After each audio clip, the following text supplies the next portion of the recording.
শেষৰ ফালে পুলিচৰ নিযুক্তিৰ বাবে আৰু কেইবা হাজাৰো পদ আমি মুকলি কৰি দিম।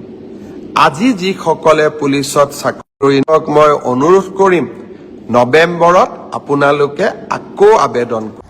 নমস্কাৰ, গুড মৰ্নিং।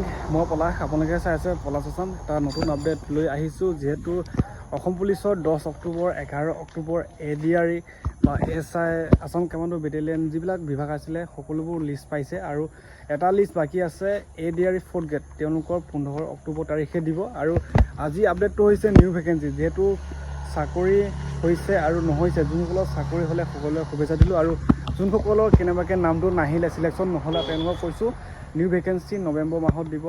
এপ্লাই কৰিব, আবেদন কৰিব। আগৰ দৰে যিদৰে মানে প্ৰেক্টিচ এক্সাম বা প্ৰচেছবিলাক গম পাইছা, তো সেইবিলাক প্ৰচেছ সাজু হৈ থকা। নৱেম্বৰ মাহত নিউ ভেকেঞ্চি দিব। CM ছাৰে যোৱাকালি ফেচবুক পেজত কৈছে। মই ধুনীয়াকৈ কৈ দিছোঁ যে নৱেম্বৰ মাহত আকৌ সেই আছাম কামাণ্ডো, ফৰেষ্ট বা SI লগতে যিবিলাক 4th গ্ৰেড আছিলে সকলোবোৰ কনষ্টেবল বা বন বিভাগৰ AFPF বা ফৰেষ্ট গাৰ্ড সকলোবোৰ ল'ৰা হওক ছোৱালী হওক সকলোৱে এপ্লাই কৰিব লাগিব। নিউ ভেকেঞ্চি আহিব।